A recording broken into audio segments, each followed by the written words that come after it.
My first part is, if you look at the presidential election right now, there's a stunning lack of discussion of foreign policy, particularly the wars. Why do you think that is? Is it reflective of the nation, which also doesn't seem to be really engaged in the multiple wars we're fighting?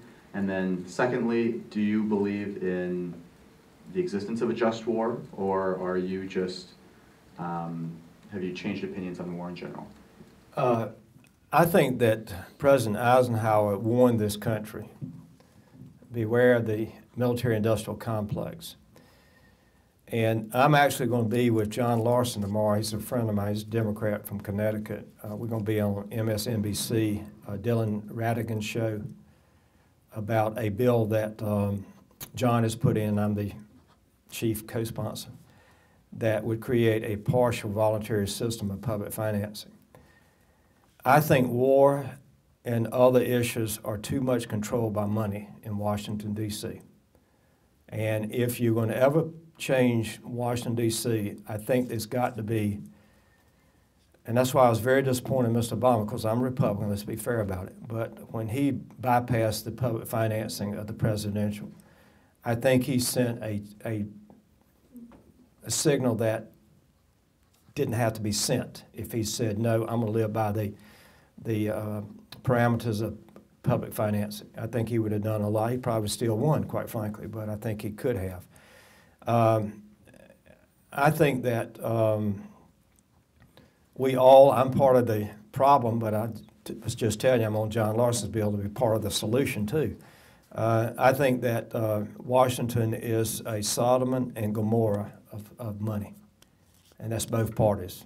Neither one of them gets a pass on this one. And I think there are, I think there are wars that could be considered just wars. I think whenever another country attacks a nation or a country, that country or nation has a right to defend itself. So that would probably lead to some type of fighting or war. It's where I don't think Mr. Obama was right to bomb Libya, quite frankly.